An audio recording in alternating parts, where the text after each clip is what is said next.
Bismillahirrahmanirrahim. Assalamualaikum warahmatullahi wabarakatuh.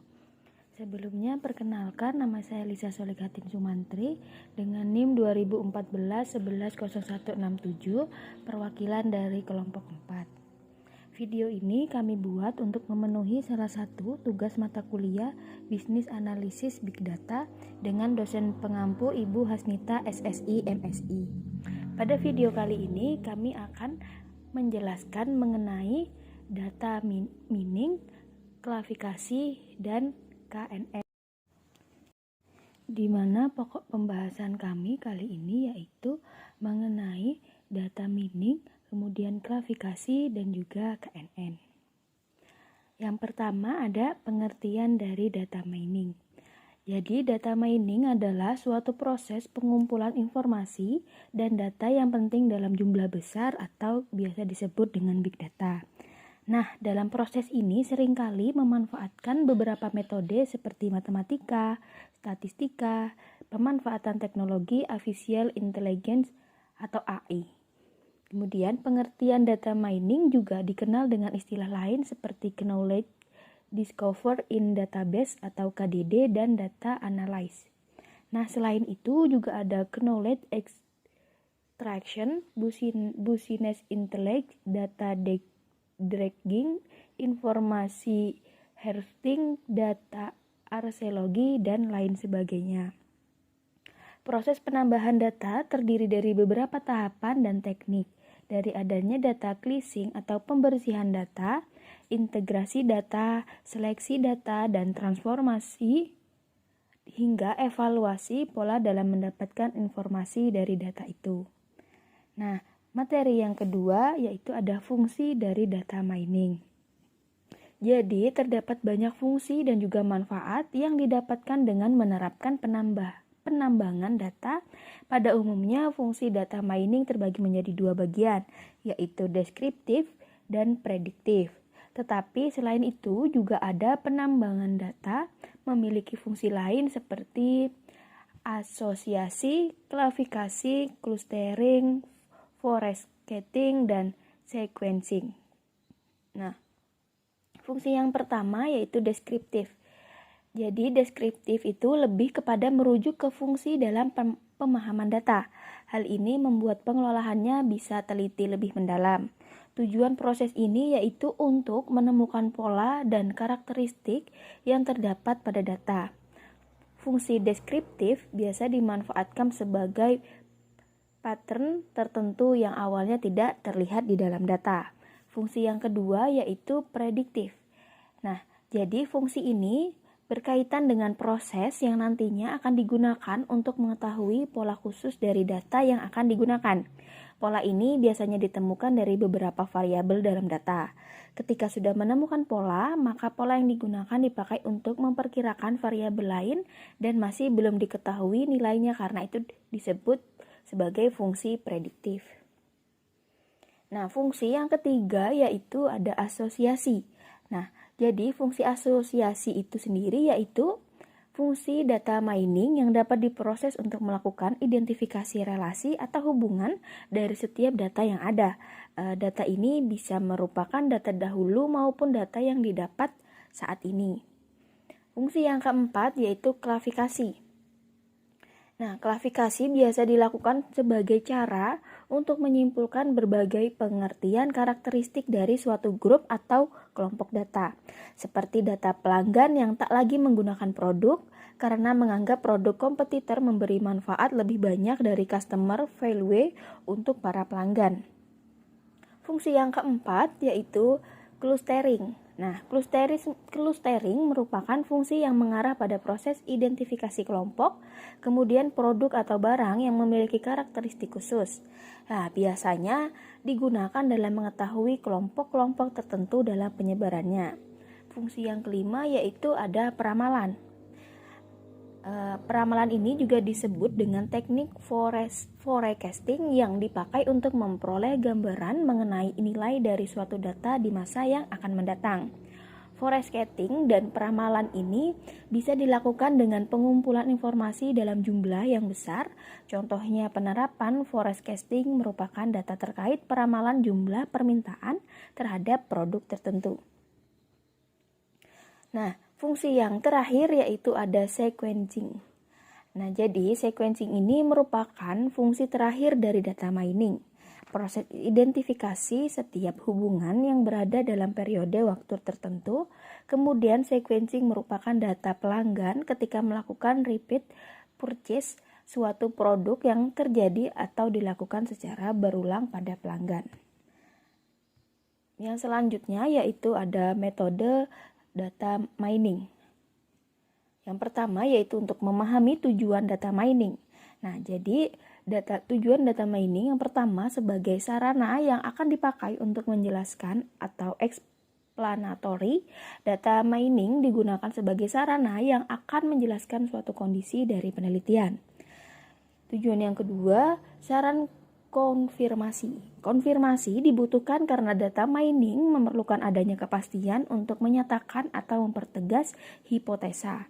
Yang ketiga, sarana eksplorasi. Jadi data mining digunakan sebagai sarana yang akan dipakai untuk mencari pola baru dan sebelumnya tidak terdeteksi. Selanjutnya, mengumpulkan data. Nah, tahapan dari pengumpulan data ini berawal dari merapikan data mentah dan hasilnya berupa pengetahuan atau informasi yang sudah diolah. Di antaranya adalah data cleansing atau buang data yang tak diperlukan. Kemudian ada data integration atau proses integrasi. Kemudian seleksi, memilih yang relevan sebelum diproses. Dan data transformasi atau transformasi data yang dipilih. Kemudian metode yang ketiga yaitu menyiapkan data. Masuk ke tahap berikutnya yaitu pada data mining, yaitu menyiapkan data di mana fungsinya untuk mengekstrak berbagai pola yang berpotensi dalam mendapatkan data yang berguna. Selain itu dilakukan juga pattern evaluation sebagai pola dari proses menarik data yang sudah ditemukan berdasarkan penekanan yang diberikan. Atau knowledge presentation dengan visualisasi data. Baik, yang selanjutnya yaitu proses modeling, di mana memasuki proses penambangan data dengan menerapkan predictive modeling yang terdiri dari dua teknik, yaitu classification dan value prediction. Ada pula database segmentation merupakan partisi database menjadi sejumlah bagian atau segmen hingga cluster atau perekaman yang sama. Digunakan pula link analysis untuk menghubungkan rekor satu dengan yang lainnya. Yang selanjutnya yaitu evaluasi data, di mana menggunakan teknik deviation detection, yakni identifikasi outlier dengan mengekspresikan deviasi dari ekspektasi yang ada. Kemudian dilakukan nearest neighbor yang dipakai untuk memprediksi pengelompokan, teknik tertua dalam data mining, dan terakhir clustering mengklasifikasikan data berdasarkan kriteria masing-masing. Yang terakhir yaitu penyajian data, di mana digunakan model prediktif sebagai decision tree, digambarkan layaknya seperti pohon karena setiap mode di dalam struktur pohon mewakili sebuah pertanyaan yang digunakan untuk menggolongkan data bisa didapat dari jurnal data mining. Yang selanjutnya yaitu contoh penerapan dari data mining. Yang pertama, contoh penerapannya yaitu pada market analysis, di mana fungsi dari mining sektor pemasaran adalah sebagai analisis pasar, segmentasi market atau STP, market research, penentuan target di pasar, cross-selling, dan manajemen hubungan pelanggan atau disebut juga dengan CRM. Meski begitu, terdapat juga beberapa contoh dari penerapan data mining di sektor pemasaran seperti berikut. Yang pertama yaitu target pemasaran untuk menemukan kelompok atau pelanggan dengan karakteristik sama dengan kebutuhan mereka, didasarkan pada perilaku, minat, tingkat pendapatan, dan lain sebagainya yang mewakili karakteristik konsumen di pasar. Kemudian contoh yang kedua yaitu analisis lalu lintas pasar, di mana tujuannya untuk menemukan hubungan yang terjalin pada produk penjualan dan prediksi berdasarkan asosiasi. Penerapan yang ketiga yaitu profiling konsumen yang merupakan cara menentukan konsumen seperti apa, berkebutuhan jasa atau barang yang nantinya akan diklasifikasikan sesuai dengan peran mereka. Nah, contoh penerapan yang keempat yaitu analisis kebutuhan konsumen. Dilakukan untuk melakukan identifikasi produk yang terbaik bagi sejumlah kelompok pelanggan. Berlanjut ke orientasi pasar, memperkirakan faktor yang mampu menarik sales lead dan menganalisis informasi konsumen dan lain sebagainya. Kemudian contoh penerapan pada corporate analysis, di mana di sektor perusahaan, data mining memegang peran penting dalam retensi pelanggan yang disebut dengan customer retention, analisis kompetitor hingga kontrol kualitas. Namun begitu, berikut ini juga ada beberapa contoh dari penerapan data mining untuk corporate analysis. Yang pertama yaitu perencanaan finansial, di mana proses analisis dari perkiraan arus kas dan finansial forecasting, dan selain itu juga analisis cross-sectional dan time series hingga evaluasi business asset. Yang kedua, perencanaan sumber daya untuk merangkum dan membandingkan sumber daya hingga pengeluaran dalam produksi. Yang terakhir, persaingan yang dilakukan dengan competitive analysis dan strategi analis pesaing.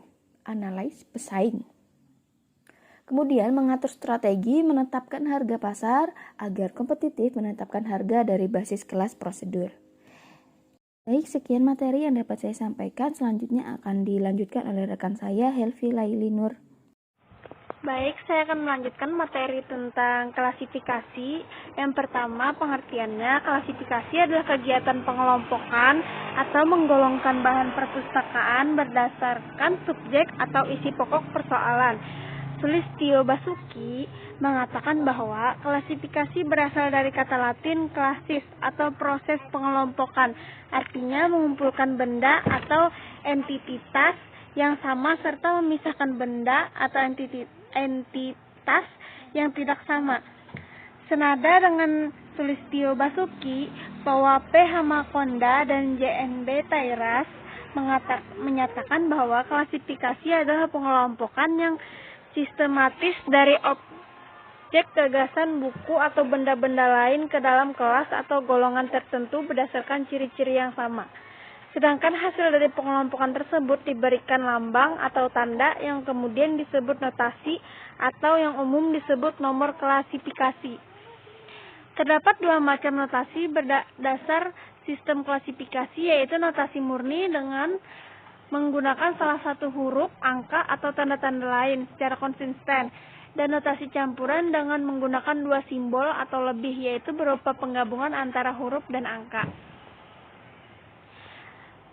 Berdasarkan Kamus Besar Bahasa Indonesia, klasifikasi adalah penyusunan bersistem dalam kelompok atau golongan menurut kaidah atau standar yang ditetapkan.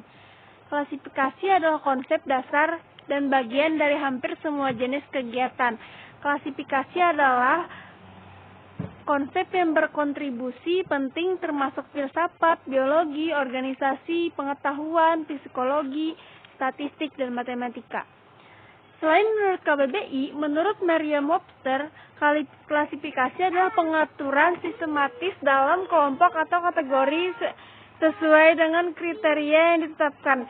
Sementara menurut Cambridge Dictionary, klasifikasi adalah tindakan atau proses dari membagi hal-hal ke dalam kelompok-kelompok sesuai dengan jenis mereka. Selanjutnya ada tujuan klasifikasi. Yang pertama, mengelompokkan sesuatu berdasarkan persamaan dan ciri-ciri yang dimiliki. Yang kedua, mendeskripsikan ciri-ciri sesuatu untuk membedakan dengan sesuatu yang lain. Yang ketiga, mengetahui hubungan dan keterkaitan. Yang keempat, memberi kategori untuk memudahkan. Yang kelima, menyederhanakan objek untuk lebih mudah diketahui. Baik, selanjutnya ada proses sistem klasifikasi. Baik, proses klasifikasi makhluk hidup dikelompokkan berdasarkan persamaan serta perbedaan terhadap ciri-cirinya. Yakini diantaranya, yang pertama, sistem klasifikasi alami adalah suatu pengelompokan dengan berdasarkan ciri anatomi, morfologi, serta fisiologi. Yang kedua, klasifikasi filogeni.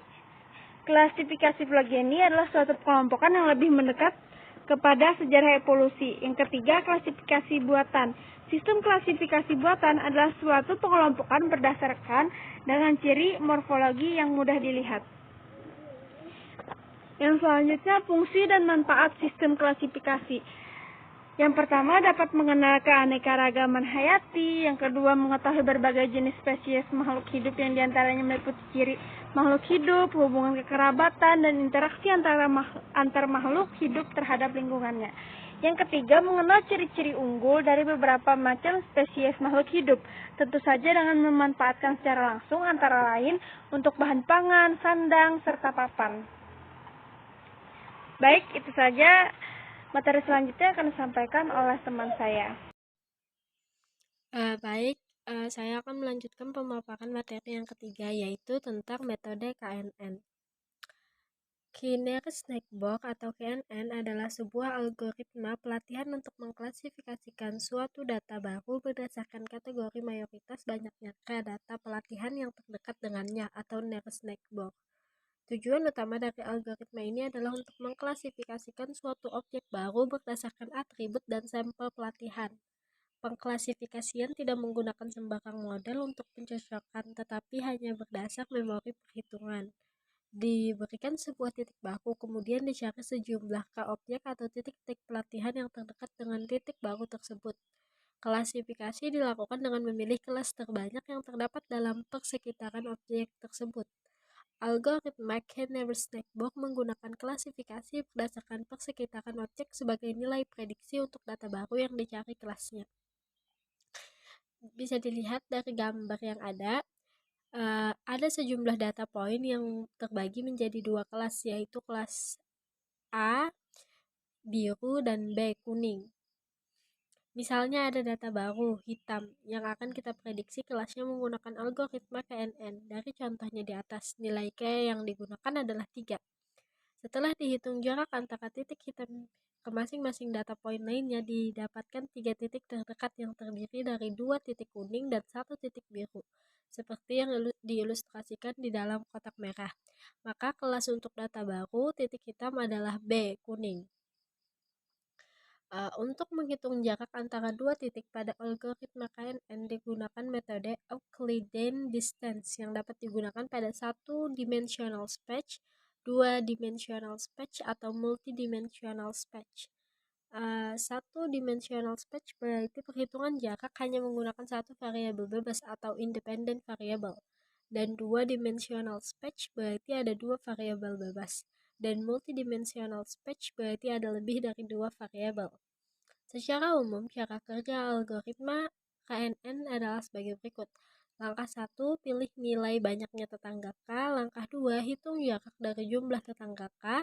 Bisa menggunakan salah satu metrik jarak, misalnya Euclidean distance. Dan langkah 3, ambil tetangga terdekat K sesuai jarak yang dihitung. Langkah 4, di antara tetangga K ini hitung sejumlah titik data di setiap kategori. Langkah 5, tetapkan titik data baru ke kategori yang jumlah tetangganya paling banyak. Langkah 6, model sudah siap. Adapun kelebihan dan kekurangan dalam penggunaan KKN ini adalah untuk kelebihan yang pertama mudah diterapkan, mudah beradaptasi, dan memiliki sedikit hyperparameter. Namun kekurangannya adalah tidak berfungsi dengan baik pada data set berukuran besar, kurang cocok untuk dimensi tinggi, dan perlu penskalaan fitur.